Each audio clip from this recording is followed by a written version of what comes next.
Você sabia que uma empresa pode apresentar lucro e ter caixa reduzido? Ou ter prejuízo e alta geração de caixa? Pois bem, sim, é possível, porque o lucro contábil está baseado no regime de competência. Para conhecer as variações de caixa e saber se a empresa gerará caixa futuramente, precisamos analisar justamente a demonstração do fluxo de caixa.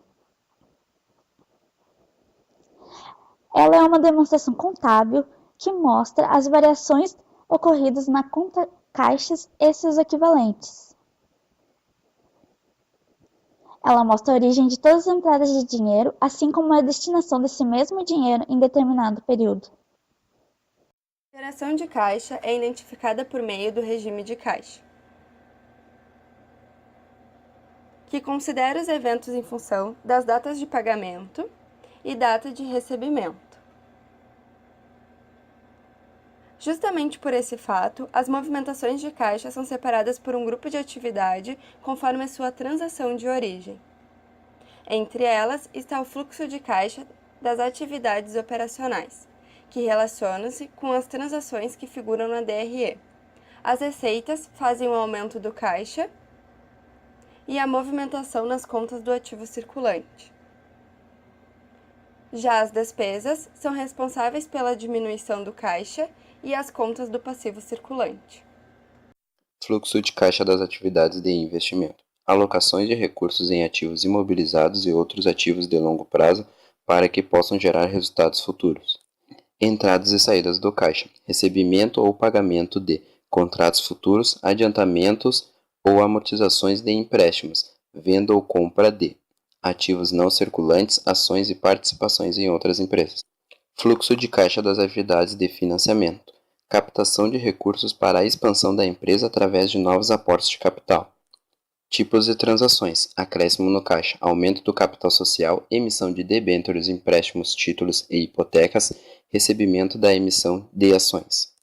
Decréscimo no caixa, pagamento para redução do passivo, pagamento a investidores, amortização de empréstimos e financiamentos.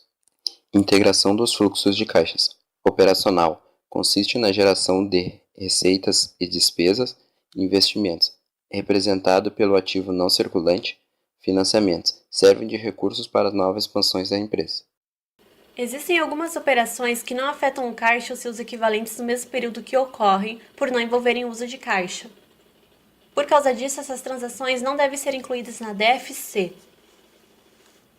Mas é importante lembrarmos que, em médio ou longo prazo, todo o registro contábil irá afetar o caixa de maneira direta ou indireta. Sendo assim, a contabilidade deve reconhecer que haverá efeito no caixa futuramente. Você deve estar se perguntando, mas por que ou para que a contabilidade tem que fazer isso? Para que os usuários recebam todas as informações relevantes sobre as operações, meu jovem padawan. Mas então, como fazer isso? Deve-se incluir nas notas explicativas todas as transações que não impactam o caixa no período em que ocorrem. Como exemplo desse tipo de operação, nós temos as vendas a prazo, dentre outras. Você sabia que há métodos específicos de elaborar e apresentar o DFC? Na legislação societária são descritos os método direto e o método indireto. Método direto. Representa os recebimentos e pagamentos em dinheiro das principais operações e transações. Evidencia as entradas e saídas de caixa. Mais simples de ser entendido por pessoas sem conhecimentos contábeis específicos. Método indireto.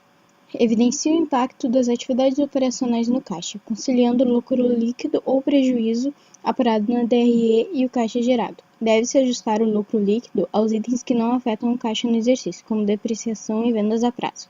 Analisar as variações de contas do ativo e passivo circulantes. Mais fácil de ser automatizado e informatizado. Pode evidenciar informações importantes, como as políticas de estoque, políticas de contas a receber e de contas a pagar, entre outras. O método indireto difere do direto somente na evidenciação dos fluxos de caixa nas atividades operacionais.